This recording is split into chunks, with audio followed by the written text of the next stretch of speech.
आप अपने ही धाम में क्यों आते हैं? बुलाते हैं, हमारे धाम में आइए। आपका धाम तो अमर है, हमारा धाम जो है मृत्युलोक है। तो आप ये भगवान के अवतार का अर्थ क्या हुआ?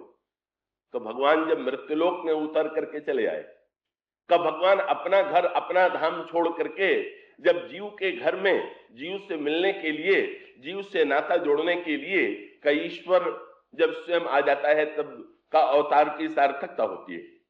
और सचमुच इसकी पराकाष्ठा आज दिखाई दे रही है। का पराकाष्ठा आज क्या दिखाई दे रही है कि भाई अब जब सब कुछ बदल गया, जब ईश्वर ऊपर से नीचे उतर आया, मृत्युलोक में उतर आया, का तो मित्रता का पक्का नाता दिखाई दे रहा। पहले ईश्वर यही कहा करता था चाहे जो मांग लो, पर अब जो मित्र बन करके आया, अब वो अपने मित्र से मांग रहा है, मांगी नाव ने केवट आना, मुझे तुम भी तो दो भाई, मैं आया हूं तुम्हारे यहां। और फिर बहुत बढ़िया बात क्या है, आए भी काहे के लिए? बोले उधर तो वो पार उतारा करते थे, मित्र ने कहा इधर मैं आपको पार उतारूंगा, मेरे बिना आप पार नहीं उतर पाएंगे। तो अब यहां पर ईश्वर जो है पार उतारने के लिए आया हुआ है। और उसमें भी सबसे आनंद भक्तों को कब आया? जब भगवान केवट से कहने लगे बेगियान जल पांव पखारू, भाई जल्दी करो। तो भक्तों ने हंस करके भगवान की ओर देखा, बोले महाराज आप तो जल्दी नहीं करते हो, आप स्वयं उतरने के लिए इतनी आज जल्दी में स्वयं पड़ गए कि जीव कितनी साधना करके तब कहीं जा करके संसार सागर को पार करता है। तब पर भक्तों ने कहा ये बहुत बढ़िया हुआ कि ईश्वर को भी विलंब का अनुभव हुआ। और ये जो विलंब का अनुभव ईश्वर को हो रहा है, देरी का अनुभव जो ईश्वर को हो रहा है, ये तो बड़े कम की।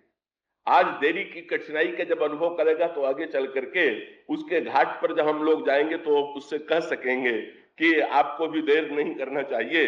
का तो ठीक देरी का अनुभव करा करके का केवट निश्चिंत है। केवट में का बल किसका है? अपना बल नहीं, साधना का नहीं, जाति का नहीं, तपस्या का नहीं, साधना का नहीं, तब किसका बल?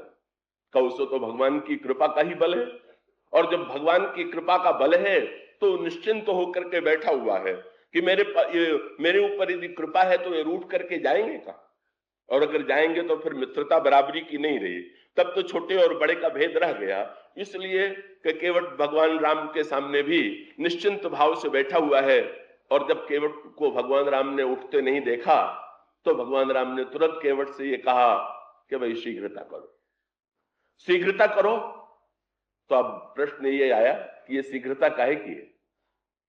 तो दो कारण हो सकते हैं।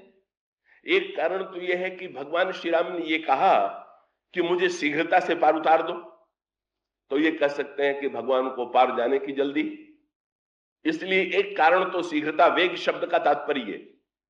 पर यहां पर दो शब्द एक ही बार दोहराए गए, बेग आन जल पांव पखारू, जल्दी से जल ले आकर के मेरा चरण धो दो। और हो तो विलंब उतारे ही पारू, मुझे विलंब हो रहा है, मुझे जल्दी से पार उतार दो। तो एक दृष्टि से देखें तो भगवान को पार उतरने की जल्दी, पर चतुर भक्त कहते हैं कि ना ना, पार उतरने का तो बहाना है, वस्तुतः चरण धुलाने की जल्दी। कि ये इसका उनका अभिप्राय ये है कि भाई जो चरण इतनी कठिनाई से लोगों को मिला करते थे, वो चरण तुम्हारे सामने है, तो अब इसके बाद भी अब जब मैं ही देने के लिए बेचैन हो रहा हूं, फिर अब काहे की देर है? अब तो मेरी ओर से देर नहीं है, तुम्हारी ओर से विलंब हो रहा है। ये बड़ी अद्भुत सी बात है कि यहाँ पर ये जो केवट के समक्ष भगवान राम की ये आतुर याचना है कि ये कृपा तत्व का, कि इसको, इस कृपा तत्व की अनुभूति को गोस्वामी जी सांकेतिक रूप में का अन्यत्र अनेक प्रसंगों में भी प्रकट करते। क्या यहां ईश्वर बन गया साधक और जीव बन गया पार उतारने वाला। और उसका अभिप्राय क्या है कि भगवान ने जब पार उतारने की विधि बताई, अयोध्या प्रवासियों को बताया कि कैसे व्यक्ति पार उतरता है, तो पार उतरने में का भगवान श्री राघवेंद्र ने एक क्रम बताया। उन्होंने कहा कि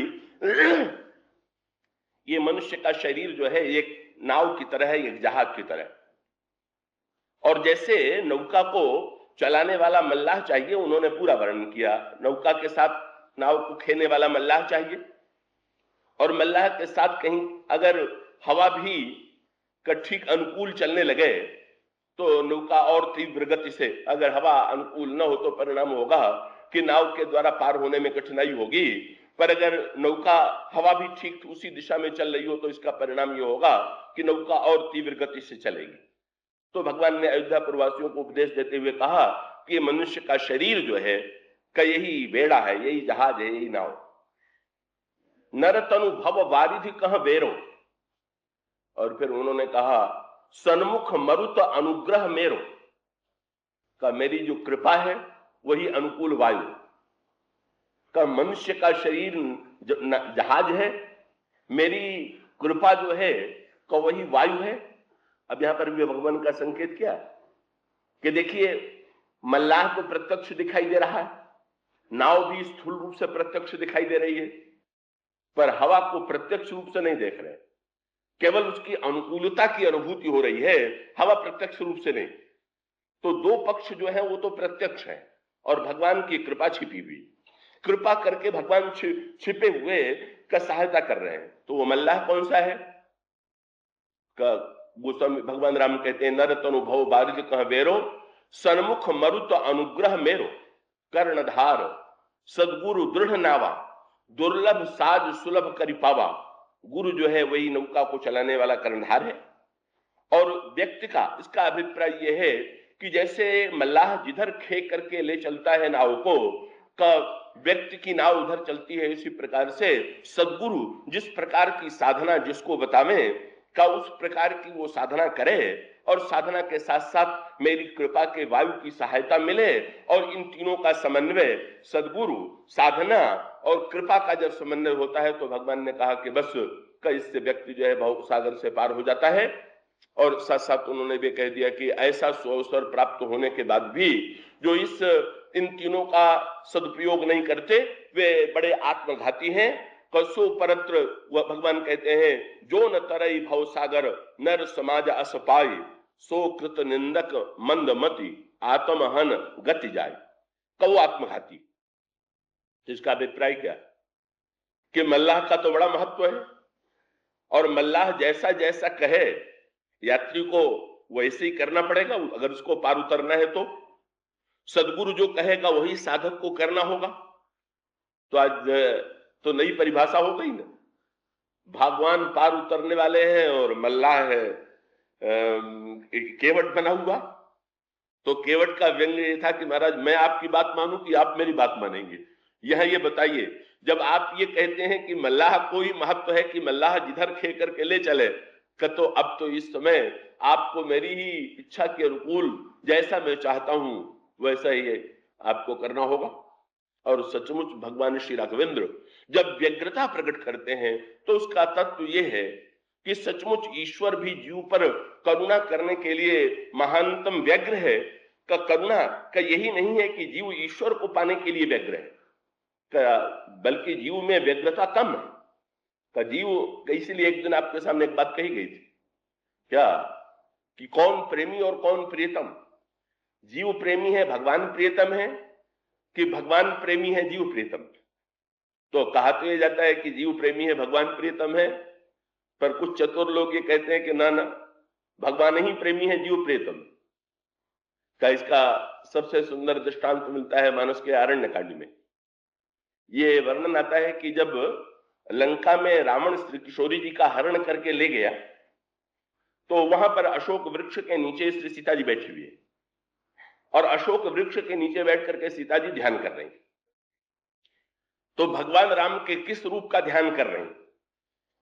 तो वहां पर गोस्वामी जी ने लिखा कि जेहि विधि कपट कुरंग संग ढाई चले श्री राम, सोई छवि सीता राखिउर रटत रहत हरि नाम। सीता जी तो वृक्ष के नीचे पद्मासन से बैठी हुई हैं और वो अपने अपने हृदय में भगवान के रूप का ध्यान कर रहे हैं। और वो भगवान राम के किस रूप का ध्यान कर रही हैं कि भगवान राम का सोने के मृग के पीछे भागे हुए चले जा रहे हैं, बस इस रूप का ध्यान कर रहे हैं। आप लंका में मेरा ध्यान करते समय आपने बड़ा विलक्षण ध्यान चुना। क्या का प्रभु ने कहा कि आपको ध्यान करना था तो दूल्हा वेश में मेरा ध्यान कर सकती थी? श्री सीता जी का जो प्रिय वेश है वो तो श्री राम का जो दूल्हा वेश है वही तो सबसे प्रिय हो सकता है, जो जनकपुर में उन्होंने पहली बार देखा है और उनका नाता भी वही है। तो ऐसी स्थिति में आपने दूल्हे के रूप में जनकपुर में आपने मेरा रूप देखा और जनकपुर के रूप का ध्यान न करके आपने आरण्य कांड में का, ये तो बड़ी अटपटी प्रक्रिया है। ये ध्यान की एक प्रक्रिया ये मानी जाती है कि अकेले भगवान का ध्यान नहीं करना चाहिए, तब भगवान के साथ किसी न किसी और का ध्यान होना चाहिए। तो इसका तात्पर्य यह हुआ कि जैसे आप अगर अकेले बैठे हुए हो और आप में भीतर आनंद है तो भी वो आनंद प्रकट नहीं हो। आपका आनंद भीतर से बाहर कब निकलता है कि जब आपका कोई मित्र आ गया तो आप उसको देख करके मुस्कुरा पड़े, आपका कोई स्नेही आ गया तो आप उसको देख करके आपकी आंखों में स्नेह का भाव आ गया। वो स्नेह भले भीतर रहा पर जब तक कोई दूसरा नहीं आया तब तक वो भाव प्रकट नहीं हुआ।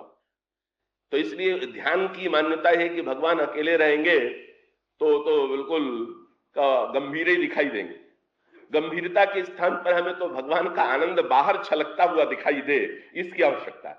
तो इसीलिए भगवान के ध्यान की परंपरा यह है कि अकेले भगवान का ध्यान मत करो, भगवान के ध्यान के साथ साथ किसी भक्त का भी ध्यान जो है वो जोड़ दो। तो अलग अलग प्रसंगों में इसलिए भगवान का अकेले, भगवान राम बालक राम है तो बालक राम का अकेले ध्यान नहीं करना है। तब कैसे ध्यान करना है? अब या ध्यान कीजिए कि दशरथ जी के गोद में है या कौशल्या जी की गोद में है। कव्यापक ब्रह्म निरंजन निर्गुण विगत विनोद सो अज प्रेम भगत बस कौशल्या की गोद। जब आप ये देखेंगे कि कौशल्या की गोदी में है तो कौशल्या कितने प्रेम से श्री राम को दुलरा रही है और कौशल्या जी के प्रति भगवान श्री राम का स्नेह कैसा प्रकट हो रहा है, परिणाम क्या होगा? वहां पर जो वात्सल्य रस प्रकट हो रहा है उसका भाग हमें आपको भी मिलेगा। दशरथ की गोद में श्री राम को देखिए तो भी उसका एक अलग आनंद है कि इन सब ध्यानों का अलग अलग फल है। का एक सखी ने देखा तो दशरथ की गोद में देखा, दूसरे ने कौशल्या की गोद में देखा, का ये बालरूप श्री राम की झांकी है।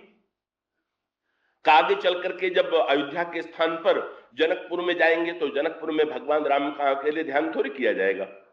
तब विदेह नंदिनी सीता है और सीता जी की ओर जिस अनुराग भरी दृष्टि से प्रभु देख रहे हैं और सीता जी जिस अनुराग भरी दृष्टि से देख रही हैं, जब हम और आप दोनों का ध्यान करेंगे तो हमारे अंतःकरण में अनुराग रस की सृष्टि होगी। कि जब भगवान राम चित्रकूट में जाते हैं तो चित्रकूट में भगवान राम और श्री भरत का मिलन हो रहा है और उस मिलन का ध्यान कीजिए। अकेले भगवान राम बैठे हुए नहीं है। गोस्वामी जी ने कहा अब भगवान राम भरत को उठा करके लक्ष्मण जी कह रहे हैं कहत सप्रेम नाई महिमा था भरत प्रणाम करत रघुनाथ क उठे राम सुनि प्रेम अधीरा कहूं पट कहूं निसंग धनु तीरा क बरबस लिए उठाए उर लाए कृपा निधान। तो इसमें आनंद किसको मिला? जो मिले उनको ही नहीं मिला। गोस्वामी जी कहते हैं भरत राम की मिलन लखी बिसरे उस सबही अपान। जो लोग श्री भरत और भगवान राम का मिलन देख रहे हैं उन्हें आनंद आ रहा।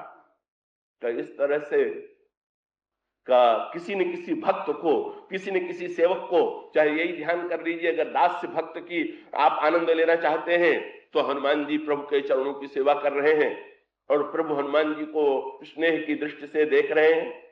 तो इस तरह से इन भक्तों के साथ भगवान का ध्यान किया जाता है।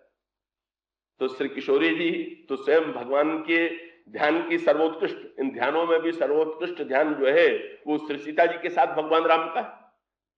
पर वो श्री सीता जी जिनका भक्त लोग भगवान के साथ ध्यान किया करते हैं, जब वो श्री सीता जी स्वयं ध्यान करने बैठी तो उन्होंने किसको चुन लिया? भगवान राम ने आश्चर्य से कहा आपको कपटी मारीचे ही मिला और कोई नहीं मिला ध्यान को जोड़ने के लिए। ये तो बड़ी विचित्र सी बात है। आप सीता जी ने भी भगवान राम का ध्यान अकेले नहीं किया, पर ये ध्यान नहीं किया। करना चाहती तो ध्यान कर सकती थी कि मैं बैठी हुई हूं और मेरी ओर देख रहे हैं, वो तो उनका अभिन्न संबंध ही है।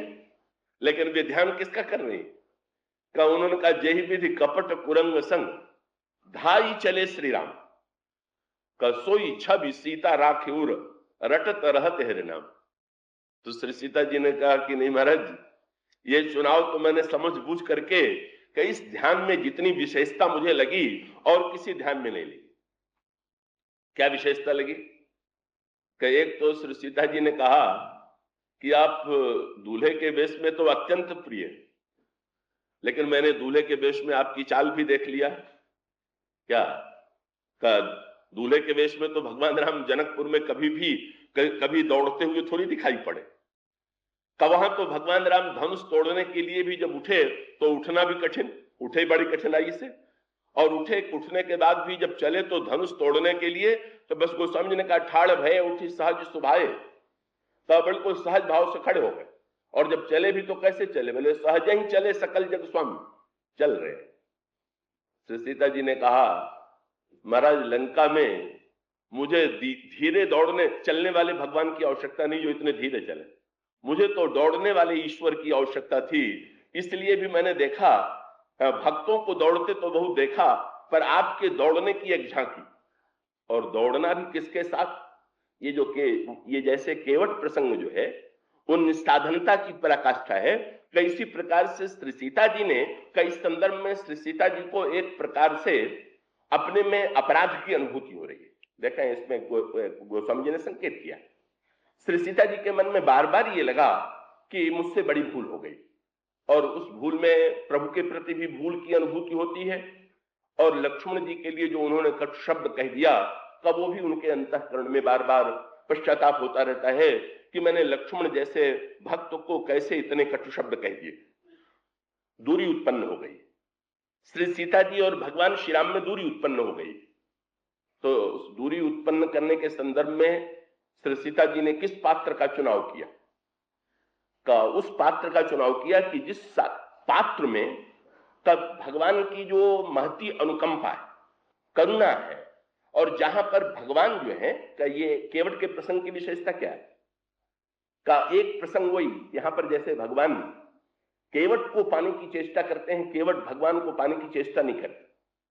का उसी प्रकार से अगर आप मारीच प्रसंग को ध्यान से पढ़ें तो वहां पर भी आपको यही दिखाई देगा कि भगवान केवट के मारीच के पीछे दौड़ रहे हैं। इसका अभिप्राय क्या, धनुष पर भगवान का बाण चढ़ा हुआ और उस धनुष पर बाण को सजा करके भगवान राम का उस मारीच के पीछे पीछे दौड़ रहे हैं। अब उपनिषदों की सारी परंपरा बदल गई। उपनिषदों ने कहा धनुष चाहिए, बाण चाहिए और लक्ष्य का भेद चाहिए। तो धनुष क्या है, का प्रणव जो है वही धनुष, प्रणवो धनुष, और का सरो ही आत्मा, ये जो आत्मा है वही बाण, और ये जो ओंकार, ये जो प्रणव है यही धनुष है।